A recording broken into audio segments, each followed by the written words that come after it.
In this video, we're going to go over the income statement and the common size income statement. And I picked two companies, Tiffany, which is a jewelry maker slash jewelry retailer, and Flowers Foods, which is basically a bakery.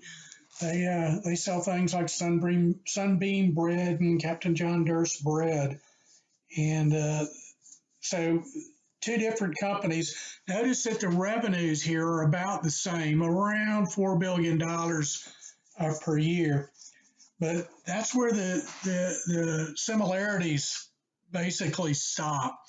Now, we're going to go through a series of videos to talk about some of this stuff, but I also want you to sort of go back and review all the junk you've learned, or you don't realize you learned, but you learned a lot of stuff in the first 10 weeks of the course. All right, this is an income statement or a profit and loss statement.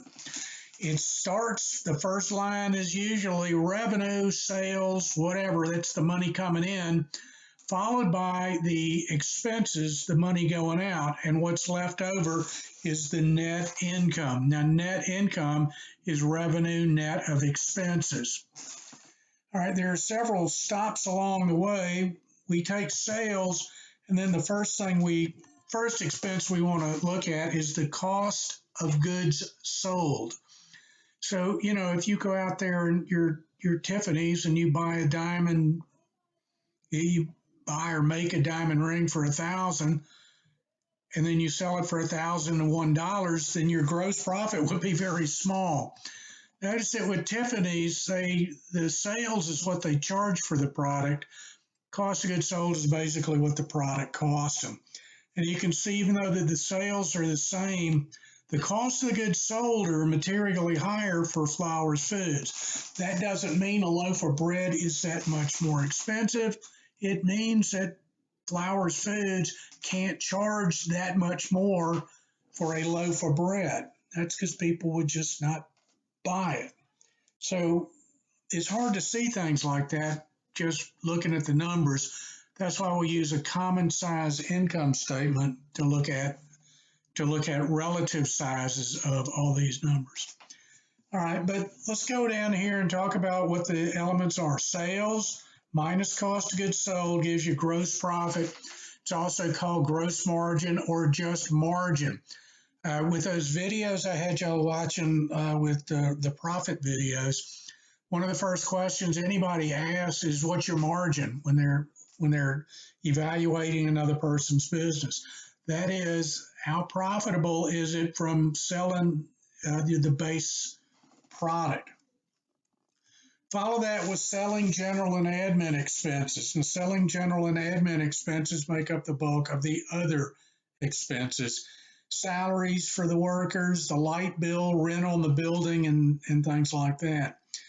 We typically classify cost of goods sold as what we would call a product cost, something that if you double the sales of products, then you double the cost of goods sold. Selling, general, and admin are not necessarily like that. They are more independent of the level of sales, and that's why we split them out. If you can double your sales while keeping the salaries and the light bulb expenses the same, then more profit will flow to the bottom line. Depreciation expenses are the charges that the company takes for the use of long-term assets. Now, long-term assets last over multiple accounting periods, and so we recognize the expense of long-term assets over multiple periods. The depreciation expense is how much depreciation expense you take that year. For example, if you have a long-term asset that costs $1 million and lasts 5 years and then will have no salvage value, then the cost of goods sold each year for that particular asset would be about $200,000. $1 million total cost split up over the 5-year useful life. Now, the accountants get in there and look all that stuff up for us and do all the numbers. What we want to be able to do is recognize what they're talking about with depreciation expenses. All right, and you subtract all the operating expenses. Those are the expenses associated with selling diamond rings and gold wristwatches for Tiffany. It's the expenses for selling bread and other products for Flowers Foods.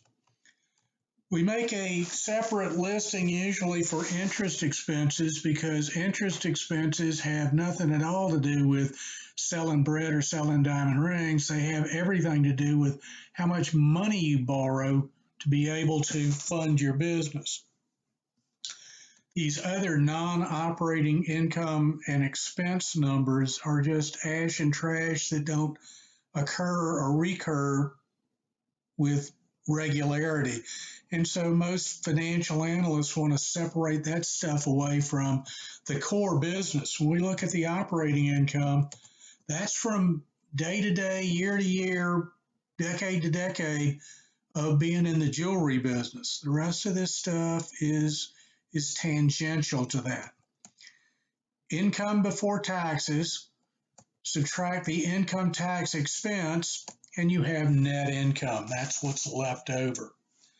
Right? Most income statements also give you earnings per share, which you simply take the net income and divide by the number of shares outstanding. That's to give the individual owners of the company some idea of what their slice of that $541 million income here.